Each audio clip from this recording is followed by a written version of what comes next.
بسم اللہ الرحمن الرحیم۔ السلام علیکم۔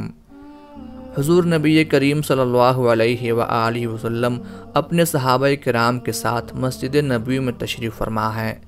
ایک نوجوان مجلس میں داخل ہوا، وہ آپ سے سوال کرنا چاہتا ہے، کوئی ایسا ویسا سوال، اس جیسا سوال کوئی اپنے باپ، اپنے بھائی یا اپنے دوست سے بھی کرنے کی جرت نہیں کر سکتا۔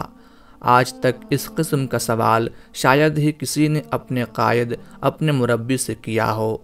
اللہ کے رسول صلی اللہ علیہ وآلہ وسلم نے اس کی طرف التفات فرمایا، اس نوجوان کی طرف محبت بھری نظروں سے دیکھا تو وہ گویا ہوا، یا رسول اللہ صلی اللہ علیہ وآلہ وسلم، مجھے زنا کی اجازت دے دیجیے۔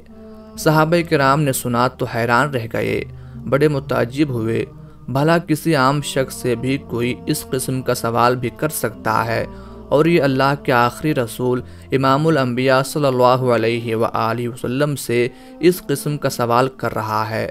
وہ بیک زبان اسے کہہ رہے ہیں، ارے رک جاؤ، ارے رک جاؤ، یہ کس قسم کا سوال کر رہے ہو؟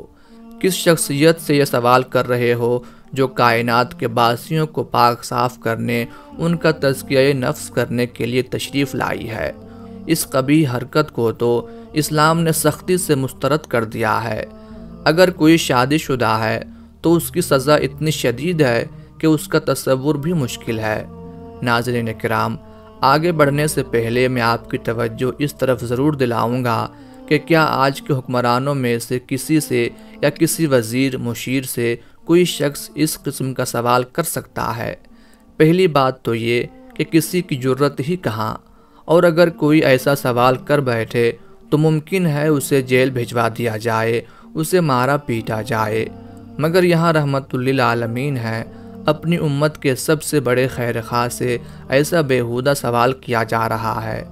اللہ کے رسول صلی اللہ علیہ وآلہ وسلم نے محبت بھری نگاہوں سے اس نوجوان کو دیکھا، صحابہ کرام سے فرمایا، اسے چھوڑ دو، سوال کرنے دو، اور پھر اس نوجوان سے فرمایا، قریب ہو جاؤ۔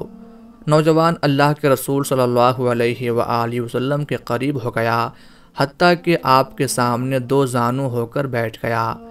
اب دیکھیے اللہ کے رسول صلی اللہ علیہ وآلہ وسلم کی تربیت کا انداز کہ آپ نے نہ تو ڈانٹا، نہ ہی تانا دیا، اور نہ ہی یہ فرمایا، ارے پگلے، اس قسم کے بھی سوالات کوئی کرتا ہے، تمہیں جرت کیسے ہوئی؟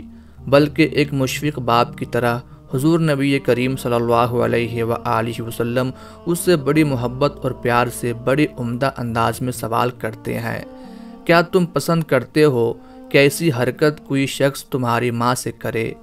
نوجوان جواب میں عرض کرتا ہے، میں آپ پر قربان، میں ہرگز اپنی ماں کے لیے ایسی حرکت پسند نہیں کروں گا۔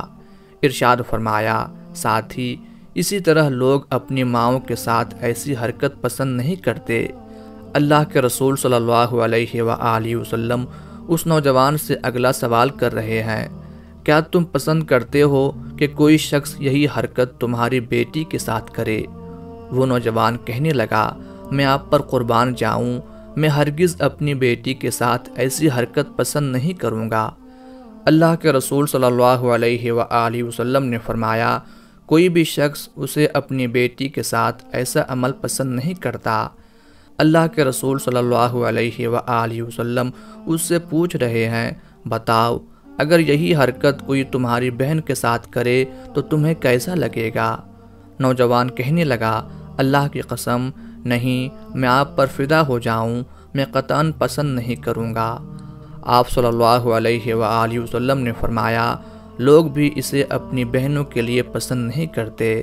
ناظرین کرام، ذرا غور کیجئے کہ اللہ کے رسول صلی اللہ علیہ وآلہ وسلم کس حکمت، کس پیار اور محبت کے ساتھ ایک ایک رشتے کا نام لے کر اس نوجوان سے سوال کر رہے ہیں۔ اگلا سوال کیا، اچھا بتاؤ، کوئی یہی حرکت تمہاری پھوپھی کے ساتھ کرے تو؟ اس نے یہی جواب دیا کہ میرے ماں باپ آپ پر قربان ہوں، میں اپنی پھوپھی کے ساتھ بھی اس غلط کام کو برداشت نہیں کر سکتا۔ نبی کریم صلی اللہ علیہ وآلہ وسلم نے ارشاد فرمایا کہ کوئی بھی شخص اپنی پھوپھی کے ساتھ اس غلط حرکت کو برداشت نہیں کر سکتا۔ آخر میں نبی کریم صلی اللہ علیہ وآلہ وسلم نے ساری بات کا خلاصہ بیان فرما دیا۔ ارشاد ہوا، اسے ناپسند کرو جسے اللہ تعالیٰ پسند نہیں فرماتا، کیونکہ اللہ تعالیٰ اپنے بندوں پر بے حد مہربان ہے۔ وہ ان کے لیے وہی چاہتا ہے جس سے وہ ہلاکت سے بچ جائیں۔ لوگوں کے لیے وہی چیز پسند کرو جو تم اپنے لیے پسند کرتے ہو۔ نوجوان کو معلوم ہو چکا ہے کہ جو میں نے سوال کیا تھا نہایت غلط تھا، مجھے ایسا سوال نہیں کرنا چاہیے تھا۔ اس لیے وہ عرض کرتا ہے کہ یا رسول اللہ صلی اللہ علیہ وآلہ وسلم، میرے لیے دعا فرمائیں کہ اللہ تعالیٰ میرے دل کو صاف اور میرے کردار کو پاک کر دے۔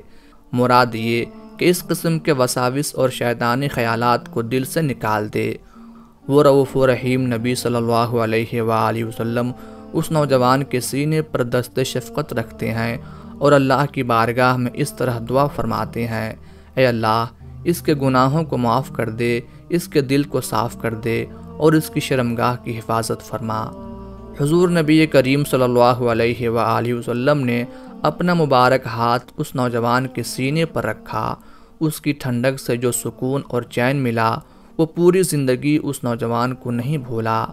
آپ صلی اللہ علیہ وآلہ وسلم کی دعا کی برکت سے تمام شیطانی وساوس ختم ہو گئے، اس کا ذہن صاف ہو گیا، اس کی نگاہیں ہمیشہ ہمیشہ کے لیے ادھر ادھر دیکھنے کے بجائے زمین کی طرف گڑی رہتی تھیں، اس لیے کہ جو آنکھیں حرام چیزیں دیکھنے سے رک جائیں انہی کو اللہ کا دیدار نصیب ہوگا۔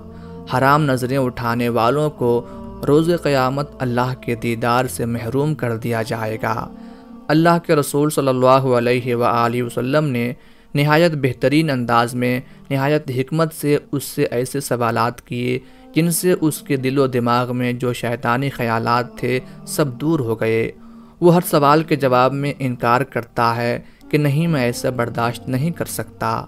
اس کا سبب اور حکمت یہ تھی کہ عربوں کے ہاں عورت کی عزت اور شرافت کا بہت زیادہ مرتبہ تھا۔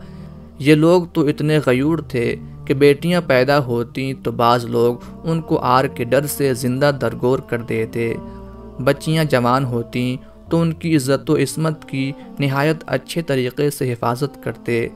آزاد عورت کا زنا میں مبتلا ہونا ان کے لیے بے حد باعث ننگ و ملامت تھا۔ ناظرین، یہ تھا حضور نبی کریم صلی اللہ علیہ وآلہ وسلم کا اخلاق۔ آپ صلی اللہ علیہ وآلہ وسلم کی جگہ کوئی اور ہوتا تو اسے نہایت محبت سے بھی جواب دیتا تو کہہ دیتا، جاؤ میاں، تمہارے لیے ایسے کام کے لیے کوئی رخصت نہیں۔ لیکن اللہ کے رسول صلی اللہ علیہ وآلہ وسلم نے اس سے ایسے نفسیاتی سوال کیے جن کا جواب سوائے نہ کہ کچھ نہ تھا۔ اسی لیے فرمایا کہ کوئی شخص بھی نہیں چاہتا کہ اس کی محرمات کے ساتھ کوئی ایسی حرکت کرے، لہٰذا تم یہ شیطانی خیال ذہن سے نکال دو۔ یوں چند حکیمانہ جملوں سے آپ صلی اللہ علیہ وآلہ وسلم نے اس کی کایا پلٹ دی۔